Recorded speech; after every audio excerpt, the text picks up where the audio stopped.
News ಇದೆ, ನೋಡೋಣ ಬನ್ನಿ.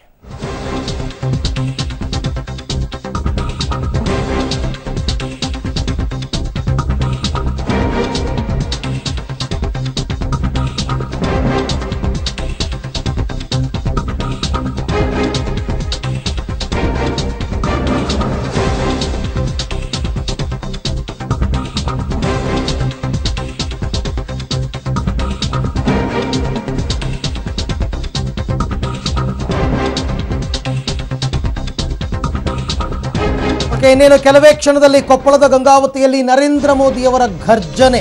ಈಗಾಗಲೇ ಹುಬ್ಬಳ್ಳಿ ವಿಮಾನ ನಿಲ್ದಾಣಕ್ಕೆ ಈಗಾಗಲೇ ಬಂದಿಳಿದಿದ್ದಾರೆ ಪ್ರಧಾನಿ. ಇಲ್ಲಿಂದ ಹೆಲಿಕಾಪ್ಟರ್ ಮುಖಾಂತರ ಗಂಗಾವತಿಗೆ ತೆರಳಲಿದ್ದಾರೆ. ಗಂಗಾವತಿಗೆ ತೆರಳಿದ ಬಳಿಕ ಸಾರ್ವಜನಿಕ ಬೃಹತ್ ಸಮಾವೇಶದಲ್ಲಿ ಜನರನ್ನ ಉದ್ದೇಶಿಸಿ ಮಾತನಾಡಲಿದ್ದಾರೆ. ಕೊಪ್ಪಳ, ರಾಯಚೂರು ಮತ್ತು ಬಳ್ಳಾರಿ ಈ ಭಾಗದ ಬಿಜೆಪಿ ಅಭ್ಯರ್ಥಿಗಳ ಪರ ಮತಯಾಚನೆಯನ್ನು ನಡೆಸಲಿದ್ದಾರೆ ಪ್ರಧಾನಿ ನರೇಂದ್ರ ಮೋದಿ. ಚಿತ್ರದುರ್ಗ ಮತ್ತು ಮೈಸೂರಿನಲ್ಲಿ ಬೃಹತ್ ಸಭೆಯನ್ನು ಉದ್ದೇಶಿಸಿ ಮಾತನಾಡಿದ ಬಳಿಕ ಇದು 3ನೇ ಬಹಿರಂಗ ಪ್ರಚಾರ ಪ್ರಧಾನಿ ನರೇಂದ್ರ ಮೋದಿ ಅವರದ್ದು. ಸೊ ಹಾಗಾಗಿ ಇನ್ನೇನು ಕೆಲವೇ ಹೊತ್ತಿನಲ್ಲಿ ಮೋದಿ ಘರ್ಜನೆ ಆರಂಭವಾಗಲಿದೆ ಗಂಗಾವತಿಯಲ್ಲಿ.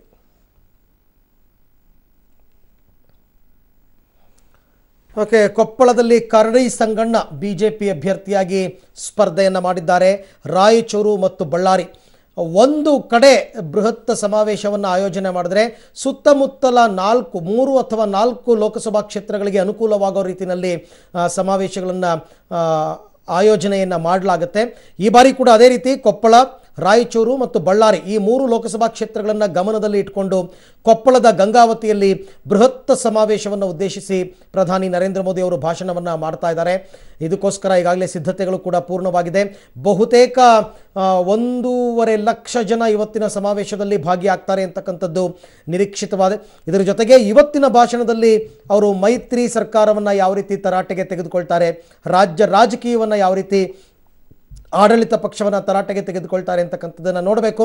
ಯಾಕೆಂದರೆ ಮೈಸೂರಿನಲ್ಲಿ ನಡೆದಂತಹ ಬೃಹತ್ ಸಮಾವೇಶದಲ್ಲಿ ರಾಹುಲ್ ಗಾಂಧಿ ಅವರನ್ನ ಕೇರಳಕ್ಕೆ ಯಾಕೆ ಕಳಿಸಿದ್ರು ಅನ್ನೋದರಿಂದ ಹಿಡಿದು ರಾಜ್ಯದಲ್ಲಿ ಆಗ್ತಾ ಇರೋ ಗೊಂದಲದ ಬಗ್ಗೆ ಪ್ರತಿಯೊಂದರ ಬಗ್ಗೆನೂ ಮಾತನಾಡಿದ್ರು. ಈ ಬಾರಿಯೂ ಕೂಡ ಅವರಿಂದ ಯಾವ ರೀತಿಯಾದಂತಹ ವಾಗ್ದಾಳಿಯನ್ನು ನಿರೀಕ್ಷಿಸಬಹುದು ಅಂತಕ್ಕಂಥದ್ದು. ಹಾಗಾಗಿ ಬಿಸಿಲ ನಾಡು, ಬಿಸಿಲನ್ನು ಲೆಕ್ಕಿಸದೆ 1.5 ಲಕ್ಷ ಜನ ಈಗಾಗಲೇ ಕೊಪ್ಪಳದ ಗಂಗಾವತಿಯಲ್ಲಿ ಸೇರಿದ್ದಾರೆ. ಸುಮಾರು 18 ಎಕರೆ ವಿಶಾಲವಾದ ಮೈದಾನದಲ್ಲಿ ಸಮಾವೇಶವನ್ನು ಆಯೋಜನೆ ಮಾಡಲಾಗಿದೆ. ಈ ಸಮಾವೇಶದಲ್ಲಿ ಭಾಗವಹಿಸೋದಕ್ಕೆ ಅಂತಲೇ ನರೇಂದ್ರ ಮೋದಿ ಅವರು ಈಗಾಗಲೇ ಆಗಮಿಸಿದ್ದಾರೆ.